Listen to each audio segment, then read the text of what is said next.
बिस्मिल्लाहिर्रहमानिर्रहीम। हमारा आज का टॉपिक है बाउंड्री कंडीशंस। फ्लूइड मैकेनिक्स को पढ़ते हुए हमें दो किस्म की बाउंड्री कंडीशंस का सामना करना पड़ता है। नंबर एक काइनेमेटिकल, दूसरी डायनामिकल। यानी ये दो इस तरह से हैं कि कुछ में जब फ्लूइड फ्लो करता है तो मोशन के एट्रीब्यूट्स पढ़े जाते हैं, और दूसरी वो होती है जिसमें मोशन के एट्रीब्यूट्स के अलावा काज ऑफ द मोशन भी पढ़ा जाता है। तो ये हमारे पास पहली जो आती है वो काइनेमेटिकल बाउंड्री कंडीशन। देखते हैं जी काइनेमेटिक बाउंड्री कंडीशन में बात किस तरह से आगे बढ़ती है।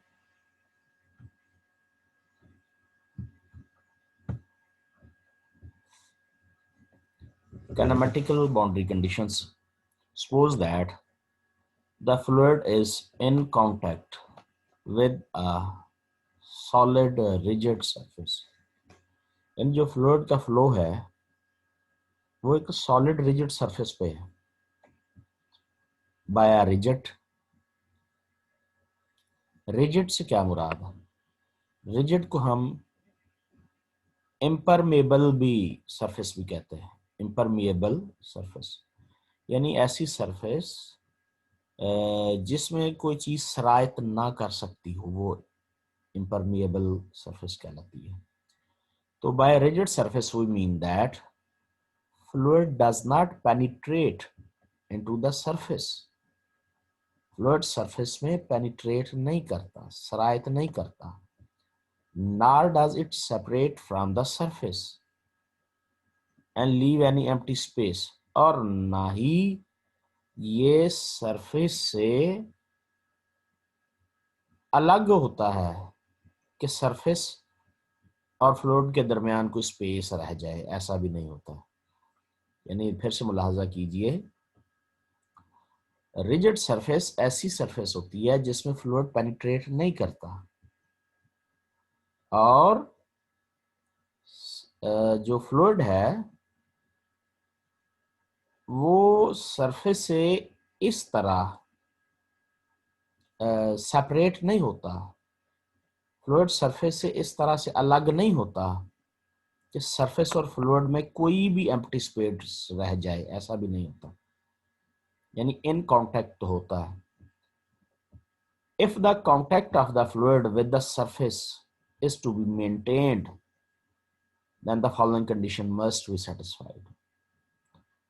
अगर फ्लूइड सरफेस के साथ इन कांटेक्ट है तो कहता है जी इस किस्म की फिर सूरत हाल हमारे सामने बनेगी। फॉर एन इनविस्कड फ्लूइड, ऐसा फ्लूइड जिसमें विस्कोसिटी 0 हो, the boundary condition is the normal component of fluid velocity must be equal to the normal component of the surface velocity। अच्छा, ये बात बड़ी इंपॉर्टेंट है जिसको अभी वो वजाहत करेगा मैथमेटिकली भी। थ्योरेटिकली क्या एक्सप्रेशन है जी कि boundary condition is that, boundary condition ये है normal component of fluid velocity. अगर फ्लूइड फ्लो कर रहा है तो उसकी वेलोसिटी है, वेलोसिटी है तो उसके हम दो कंपोनेंट पढ़ते हैं, एक टेंजेंशियल पढ़ते हैं, एक नॉर्मल पढ़ते हैं। तो उसने कहा जी normal component of fluid velocity must be equal to the normal component of surface velocity. जो फ्लूइड फ्लो कर रहा है जिस सरफेस पे, उस सरफेस की जो वेलोसिटी का नॉर्मल कंपोनेंट है वो इक्वल होगा फ्लूइड फ्लो की वेलोसिटी के नॉर्मल कंपोनेंट के। Let n unit vector be the unit normal vector at any point p of the surface। ये फिगर में शो किया गया है जी, ये पॉइंट p है, ये unit normal at any point p of the surface, v be the velocity of the fluid। और ये जो डायरेक्शन दी गई है फ्लूइड की वेलोसिटी की, if the surface is at rest, यानी फिक्स सरफेस पर फ्लूइड फ्लो कर रहा है। ये इस तरह से बनाया गया है साथ इस लाइन के। ये इस बात की निशानी है कि ये हमारे पास सरफेस है, सरफेस फिक्स्ड है जबकि फ्लूइड फ्लो कर रहा है। If the surface is at rest, यानी surface fixed, normal component of surface velocity is zero, जब सरफेस मूव ही नहीं कर रही, then normal component of surface velocity is equal to zero. Thus, it follows that normal component of fluid velocity at every point of the surface is zero. इसका ये मतलब कहता निकला, नॉर्मल फ्लूइड वेलोसिटी का नॉर्मल कंपोनेंट हर point पर zero result है। क्यों? क्योंकि v dot n unit vector normal component of velocity equal to the, ये साइड हमारे पास normal component of surface velocity है। ये इस तरफ क्या है जी? Normal component of surface velocity. फिर से पढ़ें, it follows that normal component of fluid velocity at every point of the surface is zero. दूसरी साइड पर सरफेस वेलोसिटी का नॉर्मल कंपोनेंट जीरो है। इसे हम स्लिप कंडीशन भी कहते हैं। स्लिप कंडीशन यानी इस मुकाम पर जाकर पार्टिकल्स स्लिप करेंगे। देखते हैं जी इसको। This expresses the condition that fluid velocity is everywhere tangential to the fixed surface as shown in the figure. बहुत खूबसूरत वजाहत कर दी है इस सेंटेंस ने। कहता है जी जितना भी फ्लूइड फ्लो कर रहा है नॉर्मल कंपोनेंट ऑफ वेलोसिटी उसमें नहीं है, इसीलिए कि तो फ्लो हो रहा है। जितना भी फ्लो हो रहा है फिर उस वेलोसिटी के टेंजेंशियल कंपोनेंट उसका रिस्पॉन्सिबल है इस फ्लो का। जितना फ्लूइड आगे बढ़ रहा है, ये जो मैथमेटिकल एक्सप्रेशन है, this expresses the condition that fluid velocity is everywhere tangential to the fixed surface. Surface fixed है, फ्लूइड फ्लो कर रहा है, तो वो हर जगह पर tangential component of velocity, fluid की वेलोसिटी के टेंजेंशियल कंपोनेंट के सबब से फ्लो कर रहा है। फिगर में ये बात नजर भी आ रही है। ये जो डॉट्स हैं हमारे पास, ये फ्लूइड फ्लो की निशानी है। Hence the surface is covered with streamlines. ये सरफेस के साथ जितनी भी बन रही हैं, ये स्ट्रीम लाइन्स बन रही हैं। फिजिकली ये जो इक्वेशन 1 है, ये आपको दिखाई जा रही है कर्सर की मूवमेंट से। Condition 1 means that fluid can not penetrate into the solid surface. कहता है ये जो इक्वेशन है इसका एक फिजिकल मीनिंग है, वो ये कि फ्लूइड कभी भी सॉलिड सरफेस में पेनिट्रेट नहीं करता, यानी उसमें सरायत नहीं करता। ठीक है जी। अब जरा फ्लो को पढ़ते हैं। If motion is irrotational, fluid का जो मोशन है वो इरोटेशनल है। इरोटेशनल में कर्ल जो होता है del cross v equal zero होता है, और जब डेल क्रॉस वी जीरो होता है तो फिर वो इक्वेशन डेल क्रॉस वी तब सेटिस्फाई होती है अगर कोई पोटेंशियल फंक्शन फाई ऐसा हो कि v equal minus del phi के बराबर हो। तो यहाँ पर फाई क्या है? वेलोसिटी पोटेंशियल है। अब ये वैल्यू हम लगाएंगे उस इक्वेशन में, देन बाउंड्री कंडीशन 1 क्या बन जाएगी? ये v की जगह पर वेलोसिटी पोटेंशियल वाला एक्सप्रेशन माइनस डेल फाई लग जाएगा, minus del phi dot n unit vector equal 0। और यहाँ से जब ये ऑपरेटर अप्लाई होगा तो ये हमारे पास partial phi over partial n आ जाएगा। तो कहता जी at every point of the surface, surface की हर पॉइंट पर partial phi over partial n zero होगा। इसका क्या मतलब है? इसका ये मतलब है कि जो हमारे पास पोटेंशियल फंक्शन है उसका नॉर्मल कंपोनेंट ऑफ वेलोसिटी 0 है। इफ द रिजिड सरफेस, अब ये एक केस हमने पढ़ लिया पोटेंशियल फंक्शन का नॉर्मल कंपोनेंट हर बार। जब ये हमने वो केस पढ़ा है कि फ्लूइड तो फ्लो करता है जबकि सरफेस फिक्स्ड है, तो उसमें स्लिप कंडीशन या जो हमारे पास सरफेस कंडीशन आई है वो ये आई है कि v dot n unit vector equal to 0 होगा। v की वैल्यू लग गई माइनस डेल फाई, वो पुट की तो partial phi over partial n equal 0, ये हमारे पास निकल आई है जो बाउंड्री कंडीशन। अब अगला इसका सेकंड पार्ट इस कंडीशन का, बाउंड्री कंडीशन का second part, if rigid surface is also moving with the velocity u। पहले हमने ये कहा था कि रिजिड सरफेस हमारी मूव नहीं कर रही, वो फिक्स्ड, ठीक है जी, लेकिन हमने अब कह दिया कि पॉइंट P पर हमारी सरफेस भी मूव कर रही है। अब बाउंड्री कंडीशन क्या होगी, दोनों के नॉर्मल कंपोनेंट सेम होंगे जी। जो फ्लूइड फ्लो कर रहा है, फ्लूइड की वेलोसिटी v है, तो उस वो बराबर होगी v dot normal component of fluid velocity equal to the normal component of surface velocity, because both are moving. दोनों के नॉर्मल कंपोनेंट हमने बराबर रखे। अब ये इक्वेशन इस तरफ ले आए, इधर ला के v minus u dot n unit vector equal 0। तो ये जो इक्वेशन 2 है, ये जो हम देख रहे हैं, indicates that velocity of the fluid relative to the surface is perpendicular to the normal या tangential to the surface, perpendicular to the normal, that is tangential जो velocity component है उसके ये tangential surface के tangential बन जाएगी। फिर से देखते हैं, अब फ्लूइड की relative velocity of the fluid relative to the surface, fluid की वेलोसिटी अब सरफेस के लिहाज से पड़ी जाएगी। दोनों v वेलोसिटी v फ्लूइड की है, वेलोसिटी u सरफेस की है।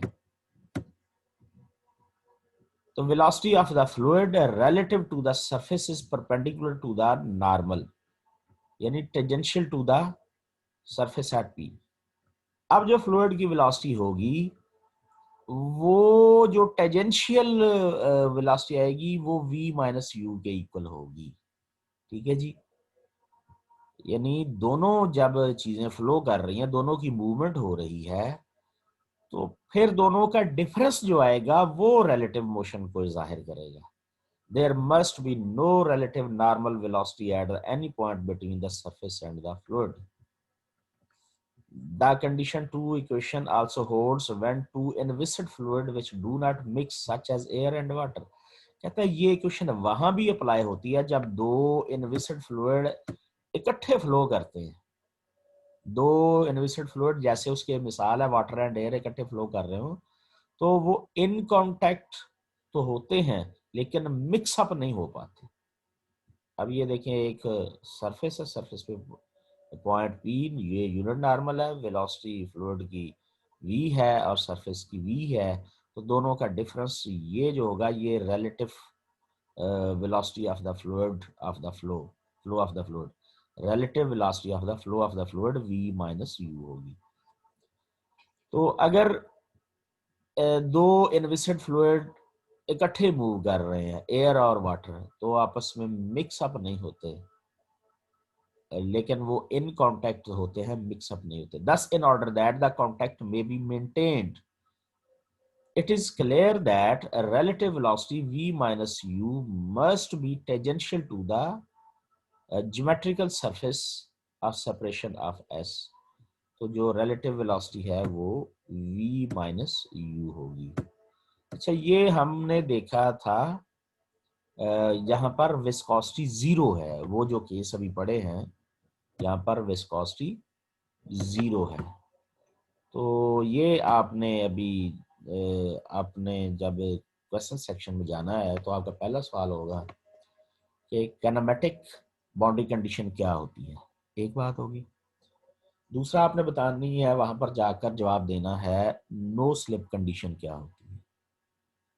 ठीक है जी। तो अब तीसरी आपने बात बतानी है इन विस्कड फ्लूइड की काइनेमेटिक कंडीशन क्या होती है। 3 सवाल अब तक के बन गए। अब चौथा है जी, विस्कस फ्लूइड क्या होता है। ये चौथा सवाल आपने इसका जवाब देना, विस्कस फ्लूइड क्या होता है। जरा इसको भी पढ़ के देखते हैं। कहता है जी, for viscous fluid. For an inviscid fluid, the condition of zero normal velocity is only condition that must be satisfied at the boundary. तो कहता है इनविसिड फ्लूइड में एक ही कंडीशन है कि बाउंड्री पर जो नॉर्मल वेलोसिटी है वो जीरो होती है। Normal velocity, zero normal velocity होती है बाउंड्री पर इनविसिड फ्लूइड में। अब यहां विस्कस फ्लूइड में fluid velocity tangent to the surface is not zero. यहां पर फ्लूइड वेलोसिटी, फ्लूइड की जो velocity tangent to the surface है वो जीरो नहीं होती।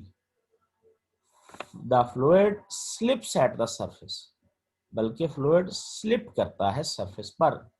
This result is consequence of neglecting viscosity of the fluid that causes a real fluid to stick to the surface.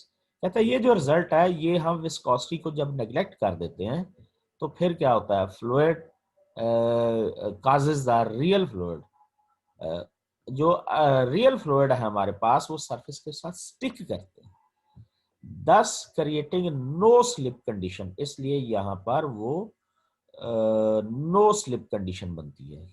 क्यों? क्योंकि वो रियल फ्लूइड है, रियल फ्लूइड है वो विस्कस होते हैं, विस्कस होते हैं वो विस्कोसिटी की वजह से सरफेस के साथ चिपक जाते हैं, इसलिए इसे हम नो स्लिप कंडीशन कहते हैं।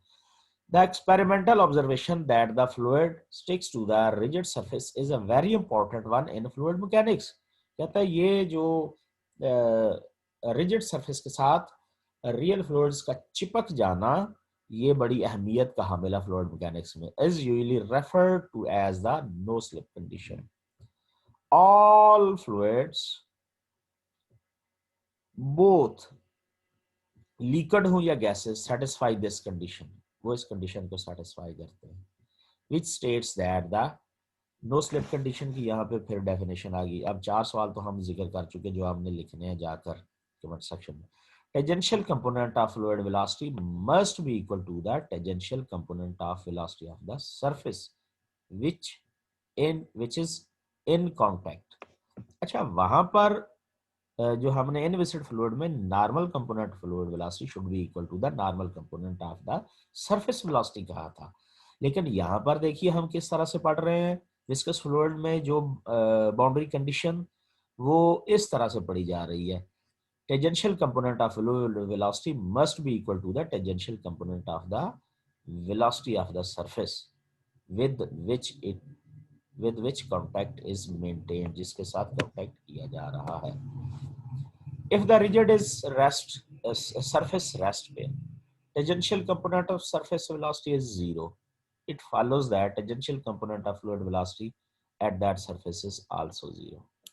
फिर से इसे पढ़ लें। फ्लूइड रेस्ट पे है, tangential component of surface velocity zero है, सरफेस की जो टेंजेंशियल कंपोनेंट है वो जीरो है। इट फॉलोज दैट, तो कहता है इससे रिजल्ट निकलता है tangential component of fluid velocity eight the surface पर एन सरफेस पर, फ्लूइड के फ्लो की बात नहीं कर रहे, सरफेस के साथ जहां फ्लूइड इन कांटेक्ट है उस मरहले पर बात कर रहे हैं। मैं फिर कह रहा हूं फ्लूइड के फ्लो ऊपर फ्लूइड लेयर्स में है, लेकिन हम ऊपर की नहीं, एन एग्जैक्ट उस मरहले पर बात कर रहे हैं जहां पर फ्लूइड सरफेस के साथ इन कांटेक्ट है, वहां पर tangential component of fluid velocity surface पर जीरो है। Hence, for a viscous fluid, both normal and tangential components of fluid velocity must vanish। जिस जगह पर फ्लूइड सरफेस के साथ इन कांटेक्ट है वहां पर नॉर्मल और टेंजेंशियल कंपोनेंट दोनों फ्लूइड वेलोसिटी के जीरो है, यानी v dot t equal zero at every point of the surface, और रिजल्ट क्या निकलेगा कि v ही जीरो होगी सरफेस के हर पॉइंट पर जहां फ्लूइड इन कांटेक्ट है, if surface is also moving with the velocity u।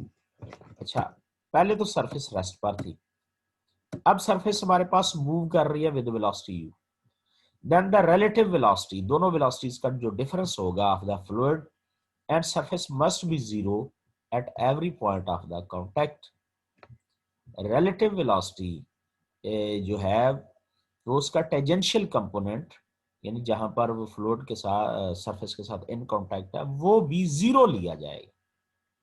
thus there is no relative motion of the solid's surface and the fluid is in contact with it। जहां पर जो है fluid surface के साथ in contact है, वहां पर दर हकीकत कोई मोशन नहीं है। Note that if fluid is a gas, अगर फ्लूइड गैस हो, the above condition of no slip will fail to hold। अब क्यों कि अगर फ्लूइड गैस है तो तब नो स्लिप कंडीशन क्यों अप्लाई नहीं होती?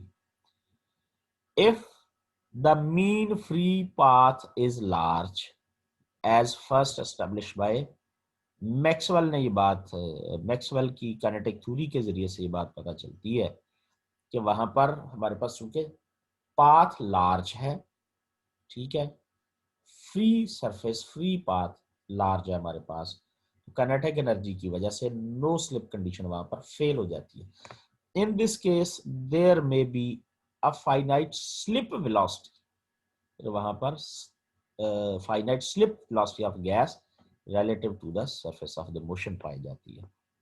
सो ये जो आज हमने डिस्कस की है वो बाउंड्री कंडीशन हमने डिस्कस की है, काइनेमेटिकल बाउंड्री कंडीशन, ठीक है जी। तो नेक्स्ट हम इंशाल्लाह फिजिकल बाउंड्री कंडीशन डिस्कस करेंगे। तो हमारे पास 4 सवाल थे, ठीक है जी, इनके आपने आंसर्स देने हैं। अब आपने इसमें जो है वो एक ये भी मिसाल तलाश करनी है तो वो कौन से फ्लूइड हैं जिनमें नो, ये एक डिफरेंस आपने देना है कि वो कौन से फ्लूइड्स हैं जो नो स्लिप कंडीशन को पर अप्लाई होती है जिन पर, और वो कौन से है जिस पर नो स्लिप कंडीशन अप्लाई नहीं होती। ये 5 हमारे आज के सवाल हैं, इनके जवाब आपने कमेंट सेक्शन में जाकर लिखने हैं। तो आज का इतना ही, इंशाल्लाह काइनेमेटिकल बाउंड्री कंडीशन पढ़ ली। कल इंशाल्लाह अगले लेक्चर में हम फिजिकल बाउंड्री कंडीशन को भी डिस्कस करेंगे। Thank you very much. अल्लाह हाफिज़।